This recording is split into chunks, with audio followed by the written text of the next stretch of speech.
दोस्तों नमस्कार, आप देख रहे हैं पोल टॉक। मैं हूं संतोष पांडे। उत्तराखंड में जिस तरह से तबाही मची है, पहली बार वैज्ञानिकों को भी यह बात हैरानी हो रही है कि ठंड के महीने में कैसे ग्लेशियर टूट गया।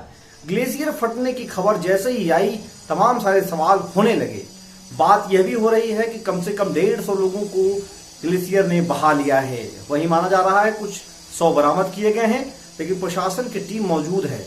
सवाल अगर प्रशासन शासन की ना करें तो बात ये करें कि आखिर ग्लेशियर फटा कैसे। इस समय जब ठंड का महीना हो और लोग पहाड़ों में घूमने गए हों, तबाही है। ये हरिद्वार से लेकर के उन्नाव और तमाम जगहों पे बताया जा रहा है। बिजनौर में भी इसकी चर्चा हो रही है। बिजनौर, मेरठ, तमाम जगहों पर इसका असर पड़ता हुआ दिख रहा है।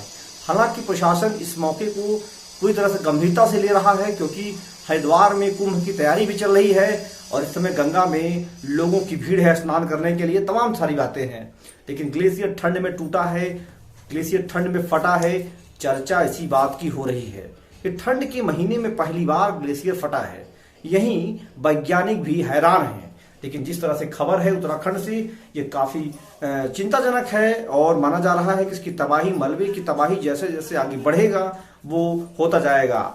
अभी माना जा रहा है कि चमोली को ये क्रॉस कर चुका है और जो छोटी छोटी नदियां हैं उनमें पानी भरने लगा है। और वहीं टिहरी बांध से जो पानी छोड़ा जाता था गंगा में, वो बंद कर दिया गया है। लेकिन जो भी हो, बात यही है कि इस तरह की घटनाएं होती क्यों हैं, इस तरह की घटनाओं के लिए कौन जिम्मेदार है, इस तरह की घटनाओं में लापरवाही कहाँ हो पा रही है।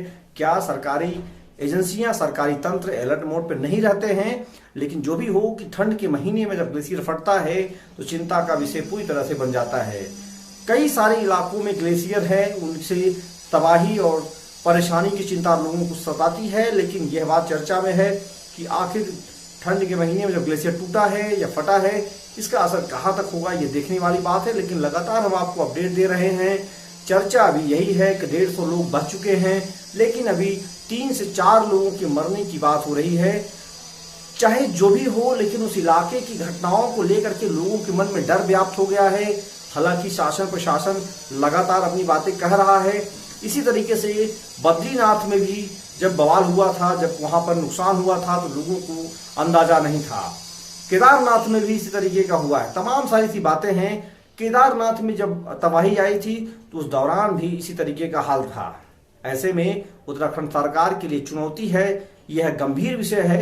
लेकिन लगातार वहां पर प्रोजेक्ट को नुकसान हुआ है। एनटीपीसी के प्रोजेक्ट को अगर छोड़ दिया जाए, प्रोजेक्ट नुकसान तब हुआ है जब ग्लेशियर फट के आया है। लेकिन ग्लेशियर फटने की घटना काफी चिंताजनक है।